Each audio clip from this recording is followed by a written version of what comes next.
everyone. This is Monstertaming Bisloba coming at you with the Kindred Fates community newsletter for December 2nd, 2022. Sorry that I'm like 3 days late on this one, but better late than never, I suppose. For the Kickstarter rewards, the Artificer Backers Design Challenge is still underway. In Discord, we're getting to the fine details now, but there's still time if you'd like to be a part of our design process. Looking forward to sharing the results of the challenge everyone after the event ends on December 6th, which is actually pretty soon, since I'm probably going to be posting this video on December 5th, sadly. We've also extended the deadline for artificers submitting their names to be included in in-game objects. That is now January 5th deadline. For the combat arena, a lot of time has gone into enhancing the melee attack combos to move more quickly through animations not paused between them. We expect this to be a serious improvement in melee combat. Now, I have seen this. It was posted on Twitter, I believe. But yeah, I'm going to go ahead and take a look at it here. It was posted on Twitter before the newsletter even came out, but... So there's the standard combo. There's the new combo.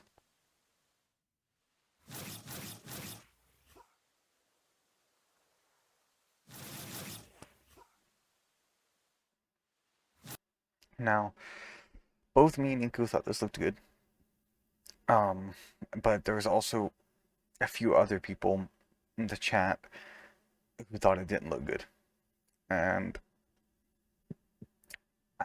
it made me think for a little bit, because they brought up some valid concerns, like it looks maybe like it's too fast. And while I still think that melee basically needs to be this fast, I will admit that if it staggers you, then there's no way to get out, because the pause and the other one could let you kind of escape from people.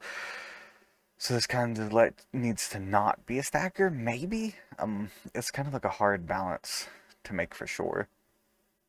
You could also just adjust the damage, like lower the damage for each swipe if all of them are guaranteed to hit, and kind of make it just flashy, like you're not actually hitting them 3 times for the sake of, like, oh, you can dodge it. It's like not 3 separate attacks, but it's 3 bursts of damage, which can be negated more by defense, smaller numbers like that.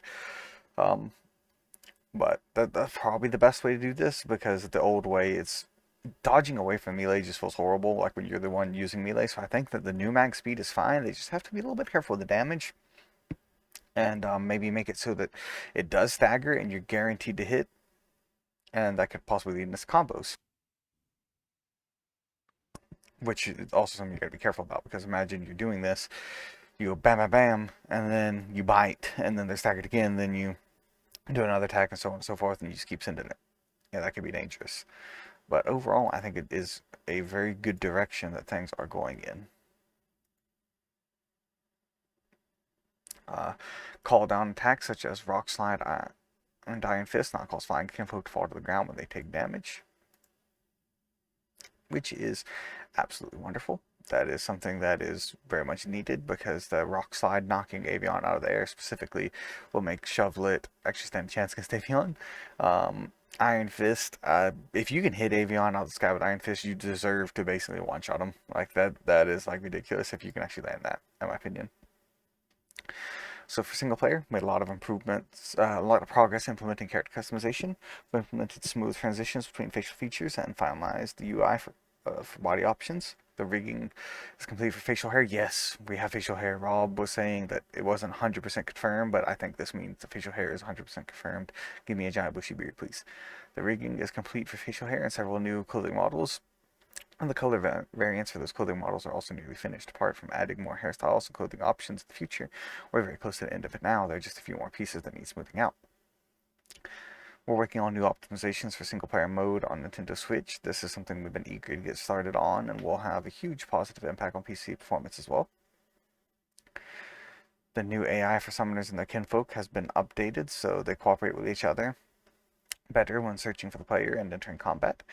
In adding the improved summoner AI, the overall structure of our behavior tree was completely overhauled. The AI has now been split into 2 different layers. Decision making and I'm not sure how to pronounce that. Decision making is the art of sensing the world around the NPC and deciding what they should do. The other one is the sequence of actual actions the NPCs must take in order to complete a task. This includes actions such as sending path finding requests to be calculated for the nav mesh, sending inputs for movements, abilities, etc. By distinguishing these two layers, we can use a finite state machine for all decision making across the NPCs, deciding which state the NPCs should currently be in. The behavior tree is now only for the other layer. The result is much smaller, much more scalable, and more manageable behavior trees for individual NPCs. An example below, all the highlighted nodes in the before image are decision making nodes, okay?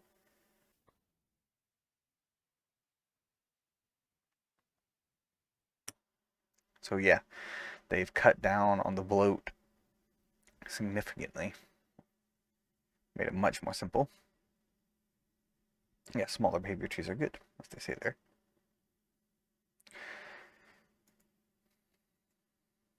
Alright, so we've added property mapping for behavior tree variables. Now instead of having some variables exist on the behavior tree and copies of these variables exist on another NPC component, we just map the behavior variables on the non-player go. Our map UI has been updated to include a full playable map, Hopefully this will help our QA testers get around new areas. While there's still a lot to be done here, this is a major step. There are a few bugs caused by updating Unity that we uncovered and mercilessly squashed this week. Aside from those few bugs, we've been enjoying the upgrade, especially the improved functionality of a few key parts of the Unity editor. The large-scale sculpting for the game's first area is complete. It's exciting to see a large section of the terrain this goes to final quality. Currently been working on adding a set piece objects as well as roads and footpaths throughout the area. The dialogue for story missions is progressing as well. Currently working on a mission with several branching paths, which means to provide a lot more dialogue for every situation. Here's a piece conversation with a major NPC for one mission so far. Larger conversation trees are good usually, so you get like quite a bit of different things you can do in the conversation there. We completed a new concept art for a new air type kinfolk, are nearly finished with a new model for water type kinfolk, and we have new concept art sketches for important dungeon and world building object. There will be multiple versions of this object. We look forward to making them points of interest across the map. Thanks for stopping by. We'll see you next time on December 16th. And thank you guys for stopping by. This is Monstertaming signing off. Hope you have a wonderful day. Goodbye. God bless. And I'll see you on the next one. Bye-bye.